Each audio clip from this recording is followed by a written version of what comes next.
kining storya aron para ni sa mga lima ka foreigner nga magstorya ko no tag Bisaya, mano di mano ko no ta magstorya ani sa manjoy kong Bisaya yung mga dako.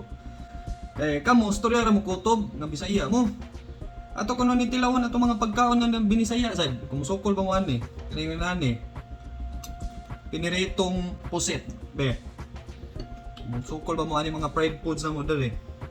Kining tortang talong. Banat ba mo ani? Kaya ka na inyo ha, storya ra na ninyo. Kat-on na siguro na ninyo sa bukid, mutaasasan. Sa among lugar, diri sa Talisay, ingon ani dyan ni among trip. Nga kung magbisaya ta, mugkaon sa tag-Binisaya. Dili rami sa storya kutob. Chati ko ninyo, magkita ko no ta, no? Kanya magbinisaya tag maayo ani, ato na tanawon sa mga kuan ninyo diha kung makaigod mo sa lingwahe jud be. Ha?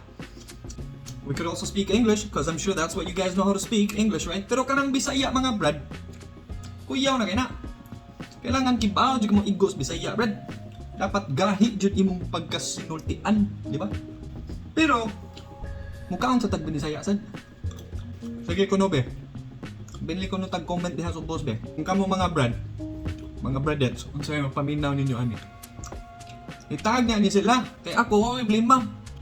Stay suave mga brad.